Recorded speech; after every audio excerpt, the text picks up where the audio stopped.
Salut à tous, le journal du foot de ce mardi 5 octobre. Les révélations de Kylian Mbappé sur son mercato estival agité. L'attaquant parisien a accordé 2 entretiens à l'équipe et à RMC dans lesquels il n'élude aucun sujet. Le buteur du PSG reconnaît qu'il voulait partir cet été pour s'offrir un nouveau défi, mais qu'il a désormais fait le deuil de ce départ pour le Real Madrid.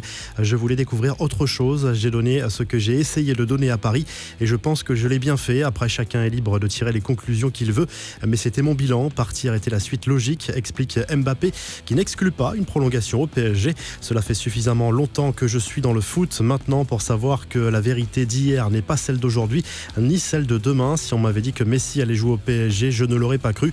Donc on ne sait pas ce qui peut se passer, assure-t-il dans cet entretien. L'international français se dit désormais concentré à 100% sur le PSG avec lequel il veut tout gagner cette saison. Autre confidence, le joueur reconnaît avoir traité Neymar de clochard lors du match contre Montpellier et assume: oui, je l'ai dit, maintenant ce sont des choses qui arrivent tout le temps dans le foot. Il faut juste que ce ne soit pas quelque chose qui reste. C'est pour ça que tout de suite après, vu l'ampleur que ça avait pris, j'en ai parlé avec lui, mais il ne faut pas qu'il y ait une certaine rancœur. Il n'y en a pas du tout, parce que je respecte le joueur et l'homme et j'admire ce qu'il est, a expliqué à la star du PSG qui a accordé en parallèle un entretien à RMC qui sera diffusé en intégralité ce mardi à partir de 18h. La radio a déjà teasé cet entretien avec quelques extraits. On y apprend notamment que le joueur avait demandé à partir dès le mois de juillet parce qu'il ne souhaitait pas prolonger et ne voulait pas mettre le PSG dans une situation délicate avec un départ libre un an plus tard.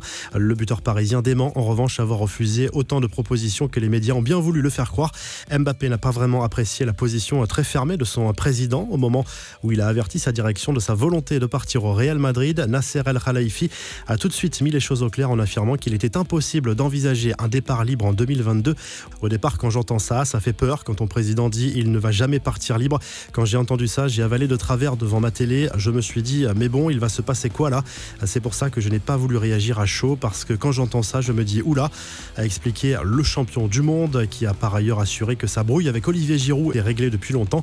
Mbappé a également reconnu que son euro n'avait pas été brillant et espère se servir de cet échec pour le futur. Quelques infos mercato. Raheem Sterling, futur joueur du Barça. Selon le journal Sport, le joueur a donné son accord au club catalan pour une arrivée l'été prochain. L'attaquant anglais est sous contrat jusqu'en 2023 avec Manchester City, ce qui devrait faciliter son départ en 2022. Les Citizens veulent absolument récupérer une indemnité de transfert annoncée proche de Lyon il y a quelques semaines. André Onana, le gardien de l'Ajax, va s'engager avec l'Inter Milan l'été prochain selon la Gazette dello Sport. Il arrivera donc sans indemnité de transfert puisqu'il sera en fin de contrat. Serge Aurier, lui, s'est retrouvé un nouveau club après avoir rompu son contrat à l'amiable avec Tottenham cet été. Le latéral ivoirien va découvrir la Liga avec Villarreal où il va retrouver un ancien entraîneur au PSG, Unai Emery. Et de 4 pour Claudio Ranieri. Le technicien italien va connaître sa 4e expérience en tant qu'entraîneur en Première Ligue du côté de Watford. Cette fois, il reste sur un passage de 2 ans à la Samp en Serie A. Les infos en bref, l'ancien entraîneur du Barça, Pep Guardiola, et le joueur du PSG, Ángel Di María, impliqués dans le scandale fiscal des Pandora Papers, du nom de cette enquête menée par des centaines de journalistes de médias et journaux différents du monde entier. Ils ont épluché des millions de documents concernant des sociétés offshore et des paradis fiscaux dont auraient profité plusieurs personnalités.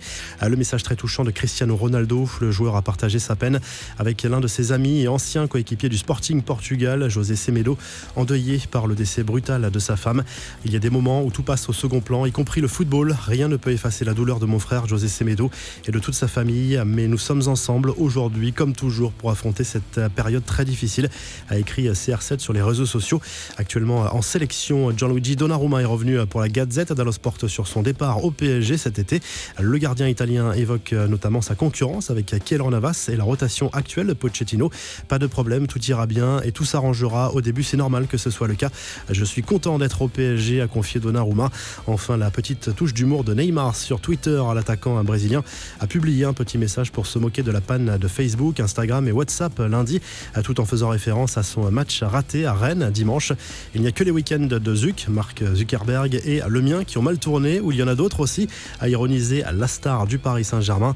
La revue de presse, le journal L'Équipe place Kylian Mbappé en une ce mardi avec les principales déclarations de l'international français lors de son entretien accordé au quotidien sportif. L'attaquant parisien a choisi de jouer carte sur table à propos de son dernier mercato estival, notamment.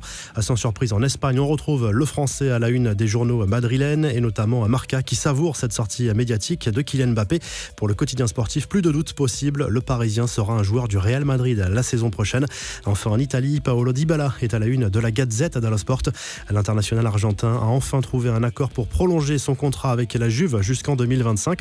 L'attaquant turinois devrait toucher un salaire de 8 millions d'euros par an, plus des bonus. Si ce journal du foot vous a plu, n'hésitez pas à liker et à vous abonner pour nous retrouver dès demain pour un nouveau journal du foot.